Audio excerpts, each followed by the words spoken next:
Olhando o cenário como aconteceu, a pandemia e o caos que foi instalado em cima disso, né, no mundo ocidental, e ao mesmo tempo olhando agora a eleição americana, em que a gente tem o Biden sendo eleito, e automaticamente isso tende a diminuir as tensões com a China, qual seria a perspectiva que vocês veem para o ano que está entrando, pessoal? Porque o que interessa para os amigos que estão nos ouvindo, provavelmente em casa, é onde é que eu posso estar pensando em alocar parte do meu dinheiro, o que pode estar acontecendo para o ano que vem, se eu espero um dólar em alta, se eu espero um dólar em baixa, se eu quero uma taxa de juros subindo, se eu quero uma taxa de juros caindo, se eu vou ter inflação no Brasil, se eu não vou ter inflação no Brasil. Qual que é a perspectiva que vocês têm a respeito disso? Eu queria ouvir um pouquinho a opinião do Uri sobre isso.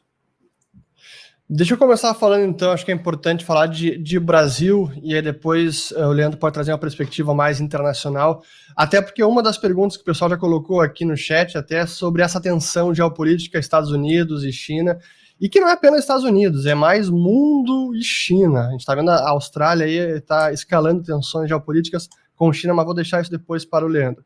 Mas sobre o Brasil, realmente o ano de 2020 acabou trazendo um agravamento na situação fiscal que não era esperado. O ano começou com a reforma da Previdência para colocar a dívida pública numa trajetória mais sustentável, o que é muito positivo e era necessário, mas ela tinha uma série de reformas importantes para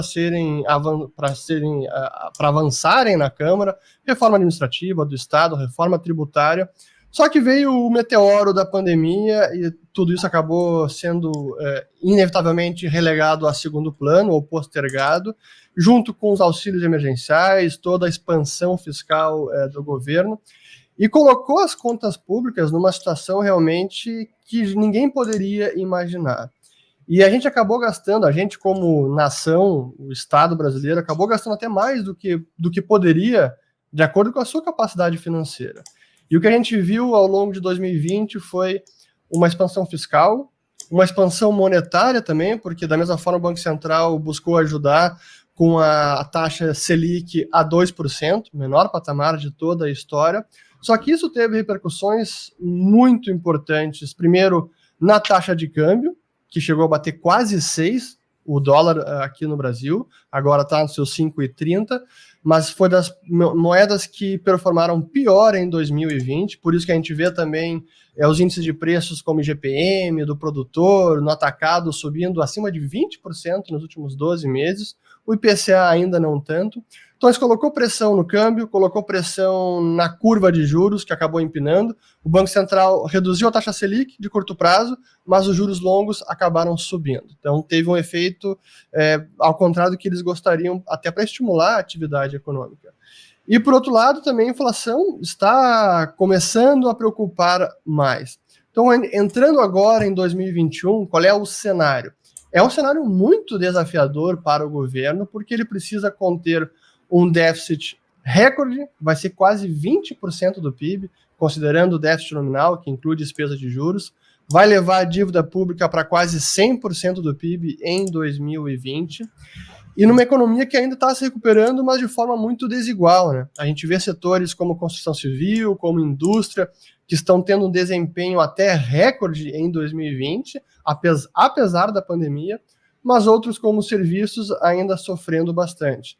Então, como é que a gente entra em 2021? Brasil ainda com alguns desafios importantes, especialmente no campo fiscal, inflação e o Banco Central que vai ter essa batata quente na mão para começar o ano de 2021. Eu concordo com o Urich em relação ao grande problema que a gente tem, que é exatamente aí a questão do endividamento, né?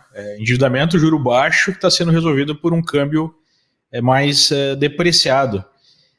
Então, no Brasil, do ponto de vista político, eu não consigo ver aí uma vontade, né, de reformas que efetivamente são necessárias, mas que tem um custo político gigantesco. Então teve um arranjo aí de equilíbrio de poder, né, executivo, congresso, até o judiciário, que envolve a manutenção de um status quo aí de gastança, né, de manutenção de gastos elevados, que por enquanto está sendo resolvido por uma depreciação do real frente ao dólar. E eu não consigo ver aí um esforço concentrado para resolver, né?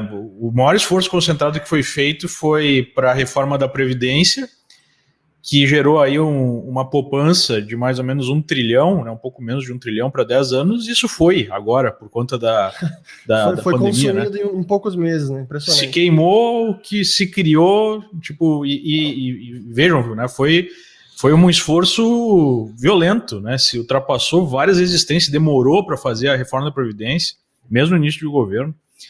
Então eu não consigo ver aí essa solução acontecendo internamente.